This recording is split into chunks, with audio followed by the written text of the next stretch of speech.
Welcome to CrossTalk. I'm Peter Lavelle. The Egyptian revolt has succeeded, but what about the revolution? The dreaded dictator has now left the scene. Now, the hard work begins to build a new democratic polity. What needs to happen in and outside of Egypt for this to happen?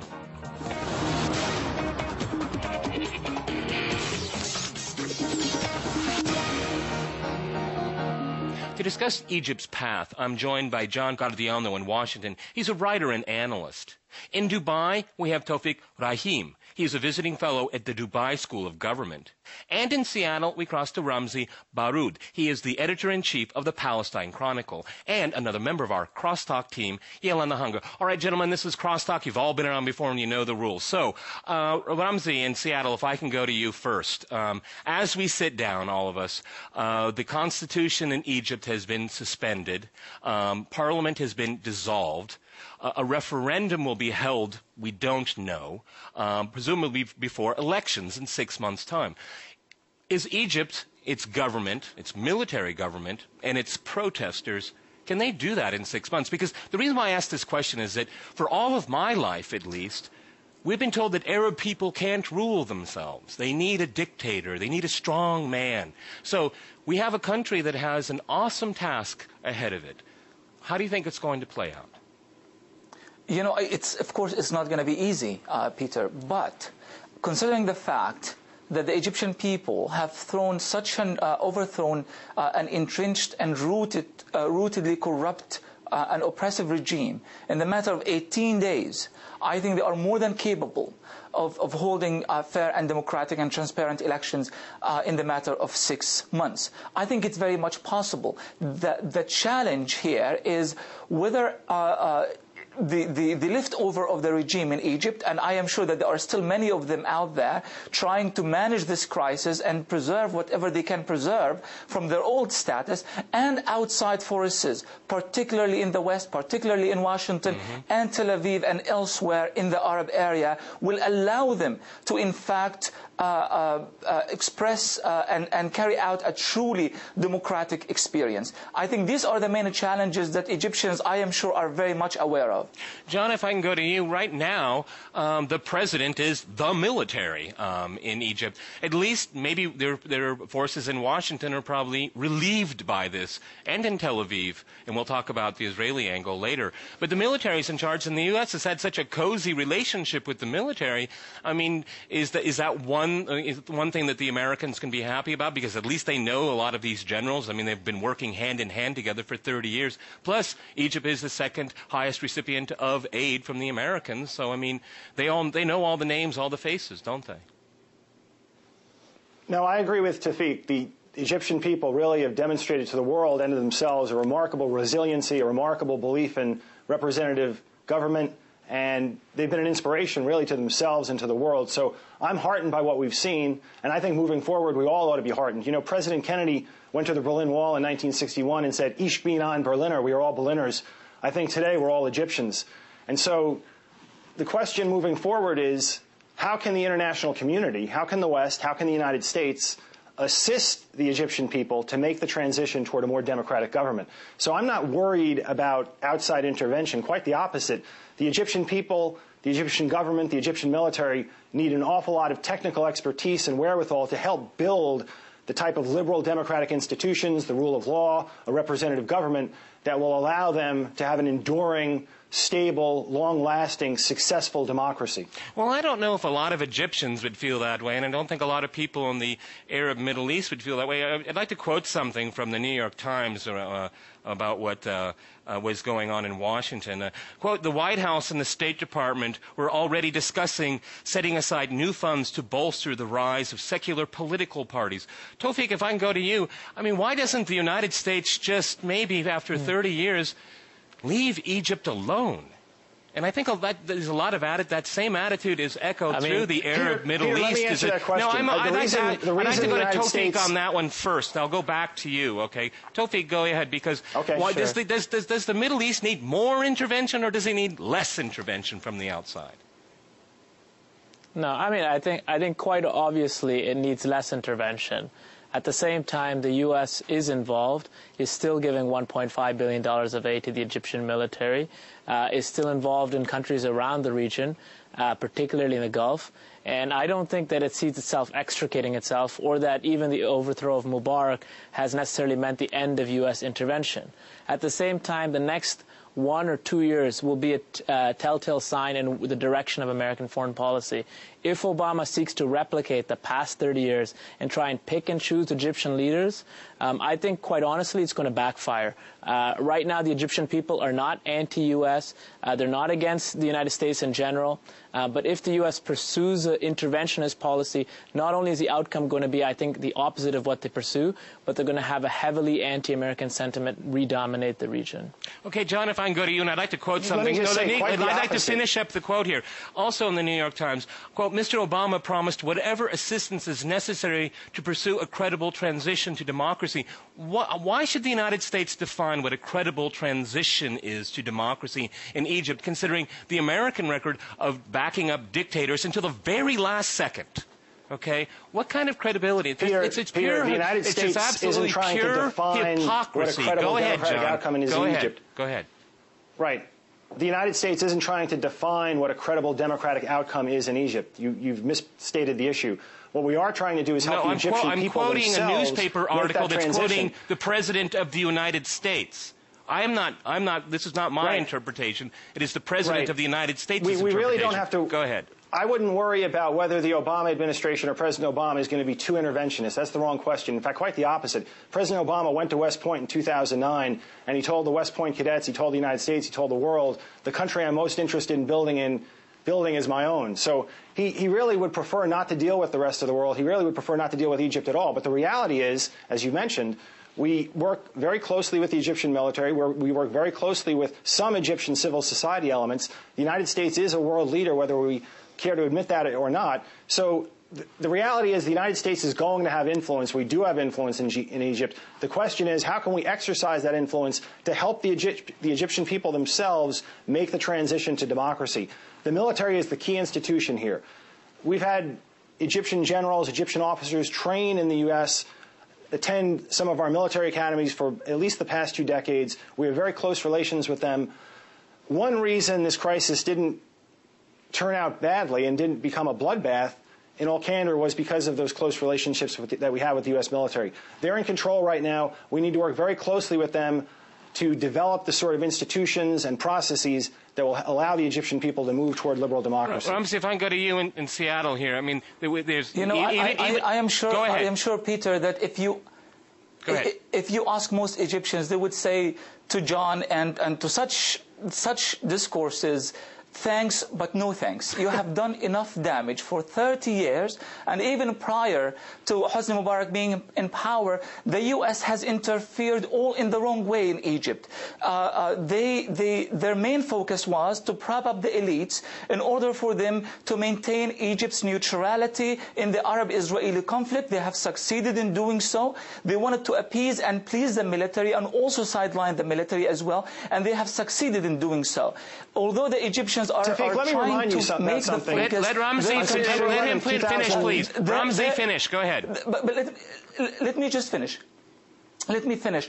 At this point, the Egyptian people, they are very much aware of what their rights are. John, I'm not sure if you have been watching and listening to what Egyptians are saying. They really humble all of us in how articulate and how fully aware of their civil and political rights. I don't think they need the U.S. at this point. I don't think they need anybody at this point but themselves. They don't need questionable foreign aid going to certain characters and certain NGOs that perhaps will try to once again reintroduce American influence in Egypt. They want to see civil society that's structured by the will and the wishes and the determination of the Egyptian people. And I think the United States has a very historic opportunity right now to either A, go back to the exact same way that they have been behaving in the Middle East and try to interfere and co-opt the Egyptian revolution, or B, do not interfere and allow the Egyptians to build their future and build their present on their own. All right, John, you want to reply real quickly because I want to go to Taufiq before we go to the break. Were very disappointed that the Obama administration was not more active in supporting them. If you listen to the protesters on the ground,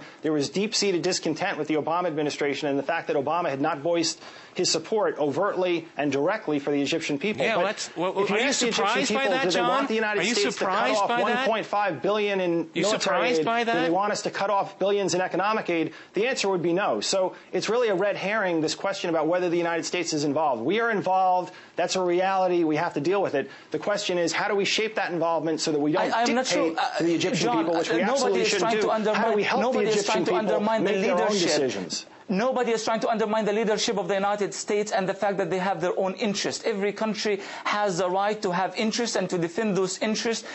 But what the United States have been doing in Egypt is not defending interests as in any other. It has been foreign intervention.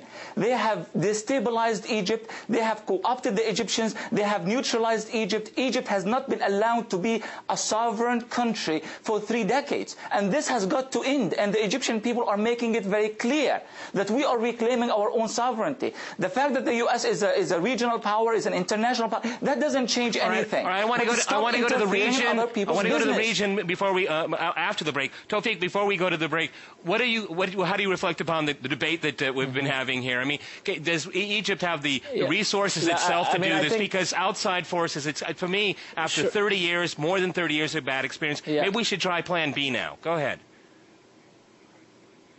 Yeah, well, you know what? This is a huge challenge facing the Egyptian people. The odds are stacked against them. It's not clear yet that the military is going to accede to all the protesters' demands. They haven't talked about the emergency law. All the countries around the region are rooting against them in terms of the government.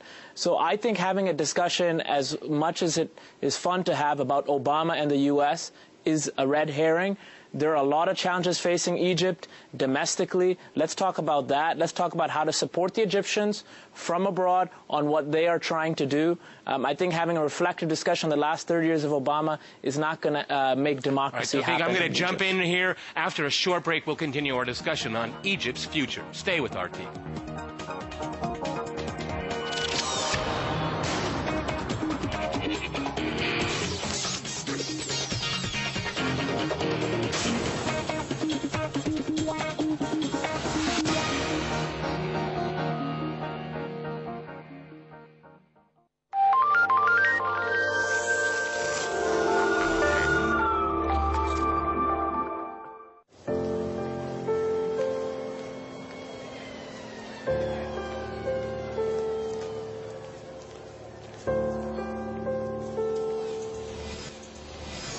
Life in Russia would be so much brighter if you knew more about someone from first impressions. Meetfriends.rt.com.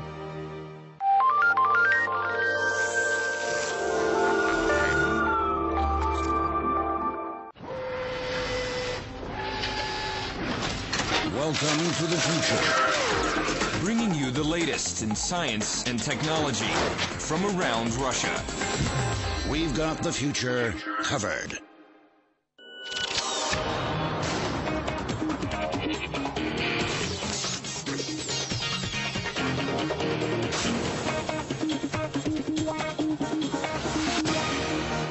Welcome back to CrossTalk. I'm Peter Lavelle. To remind you, we're talking about the prospects for Egypt.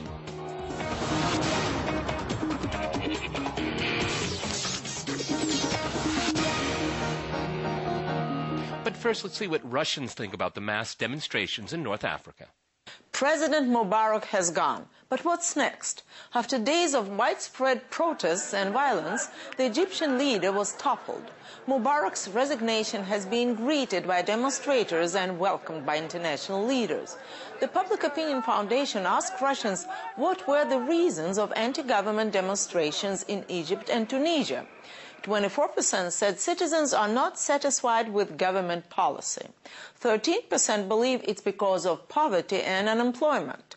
10% think people were driven to despair, and 8% cited long-serving leaders. Thus, the peoples of Tunisia and Egypt had many reasons to protest. Peter? Okay, let's spread it out, gentlemen. Let's look at the regional implications of the Egyptian revolt, as I call it. I don't know if it's a revolution yet. Maybe in a month or so, or 3 months, so we'll all sit down in here and we'll talk about that. But let's talk about the revolt and foreign Peter, it's policy. a revolution. Believe it. It's a revolution. Well, let's be cautious here. I think Taufiq hit the nail on the head there. There's a lot of forces against this process going on now because the Arab world. True. We don't know how the revolution ultimately will turn out. But no one's ever allowed them to do this before, especially the country that you and I both come from, okay? So, Taufiq, let's go to this.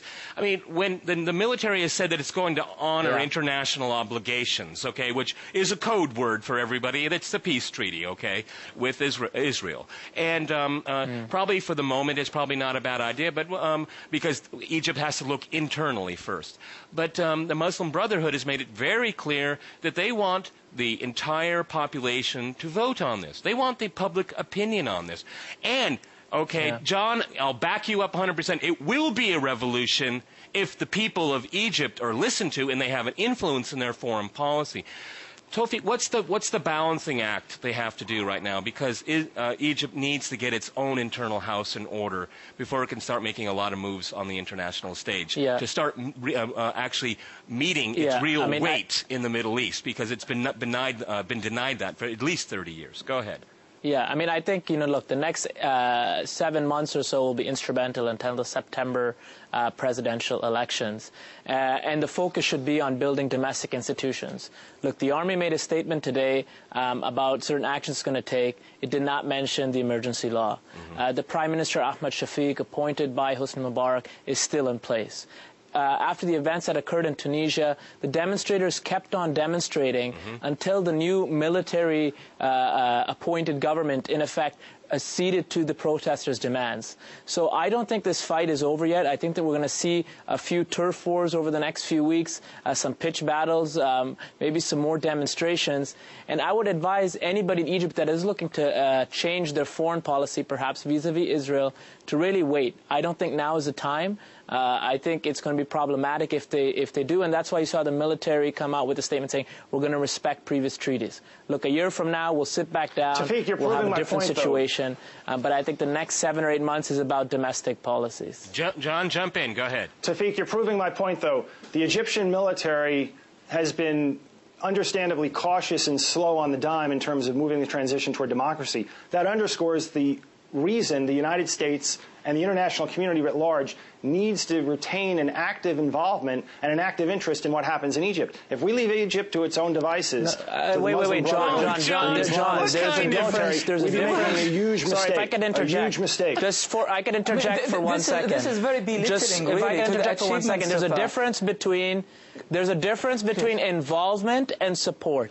The Americans should be vociferously supporting democracy and democratic forces in the country by espousing those principles, by hosting those people when they travel abroad. But in terms of direct intervention and getting involved, this is not about the Americans. Okay, I want to go to Ramzi in Seattle. They have their principles, they have their causes, we should support them. Ramzi, I thought I heard some Orientalist discourse a few seconds ago. I mean, for goodness sake, I mean... Yes, that's exactly what I find... I find this very troubling, Peter. Just the idea that Egyptians cannot be left to their own devices. Let Ramzi finish, please. Well, go ahead. I am sorry. Yes, they have to be left to their own devices. For many, many years, they haven't been left to their own devices. And look what is the outcome of this. Oppression, dictatorship, supported, backed, and financed by the United States government. Whether you like this or not, John, this is the reality of it. And you've got to put up with the fact that when the people were left to their own devices, they brought real, tangible change in their lives. Now, as Taufiq said, you can either support that movement that is being led by the people, or try to manage that movement and try to impose your own will on the Egyptians because you simply don't think that they are responsible enough to be left to their own devices. John, what do you think? I think we're splitting hairs here. Let me backtrack. You're talking about intervention or involvement versus support. I think that's almost a distinction without a difference. In terms of support, some of the greatest support for the Egyptian revolutionaries, for the young people, for the young Google executive, by his own admission, by his own acknowledgement, were outside forces, Facebook, the internet, that empowered people, that empowered the media, that empowered the free media to spotlight Egypt. So we want to keep Egypt in the spotlight. Let me also talk about the United States and our involvement, because there's been a lot of misinformation just communicated about that. I would be the first to acknowledge that the United States has not always been as steadfast in its support of liberal democratic principles as all of us would like. Having said that, there was a terrorist attack here in Washington, D.C. and up in New York City on September 11, 2001.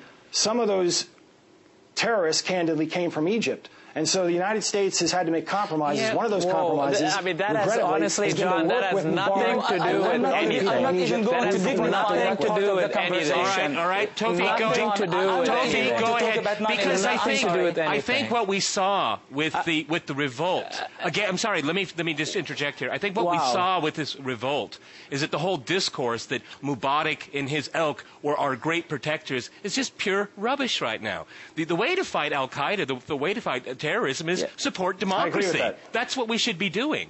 Okay? I agree with that. So going back, let's be honest about Al-Qaeda. Let's be honest. I'm sorry, Peter. Could I just say something? Let's be honest about Al-Qaeda. The number 2 in Al-Qaeda is Ayman al-Zawahiri.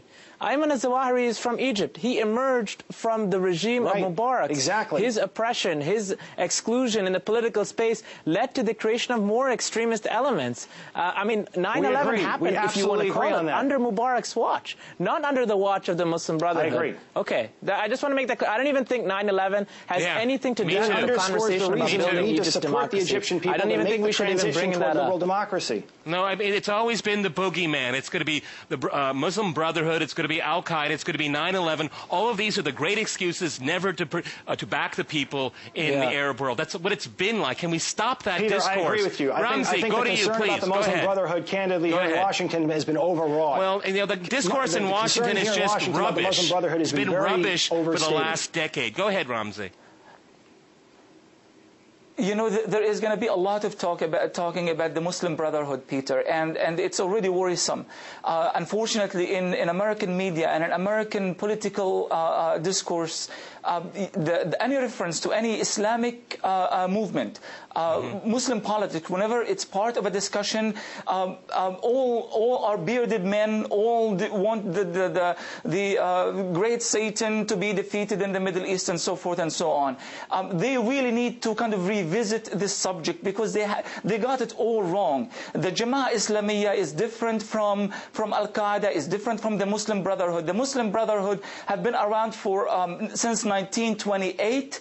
In 1960 they renounced violence. They have been trying their best under the most extreme of circumstances to be a civil society type of organization. They are very much institutionalized, and they have been suppressed and oppressed by Hosni Mubarak, really with the support of the United States and other powers.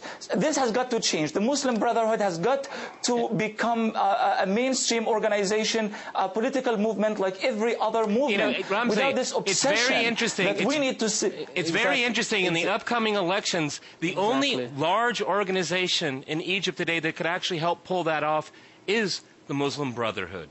And it would be quite remarkable. And I believe, considering what they've said for over the last 10 years at least, that they would support a democratic process. They would. John, what if that were to happen? Do you think that the brown shirts over at Fox TV, they would believe it? None of us know exactly how a democratic process in Egypt might unfold. That underscores the need for free and fair elections. I agree. I think that the concern here in the West, and especially in Washington, about the Muslim Brotherhood has been overstated. Having said that, let's not glorify the Muslim Brotherhood. No one is. They're committed to violence. No one is. They're committed to heinous acts of violence. No one is. And they have a very sordid and shady history. So let's not glorify them. Well, I'm open to perhaps including them the U.S. government. The U.S. government is just as shady in its background, if not worse. For 1 second? Go ahead, Taufiq. Go ahead. Could I just interject for 1 second? Look, the Muslim Brotherhood, I'm not going to sit here and glorify the Muslim Brotherhood.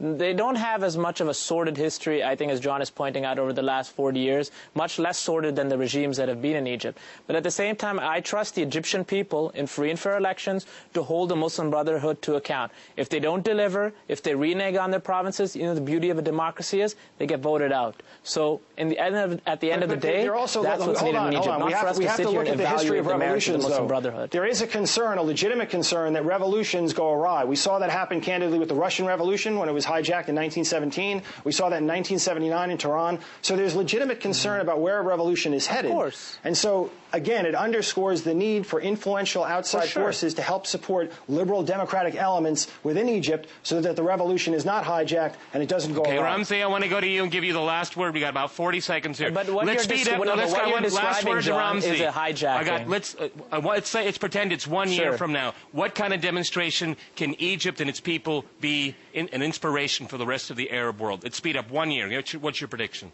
They have already been a great inspiration, Peter, and I know that they are going to continue to be to follow this path of change and progress. They have already inspired Arabs everywhere, and I think this is going to continue.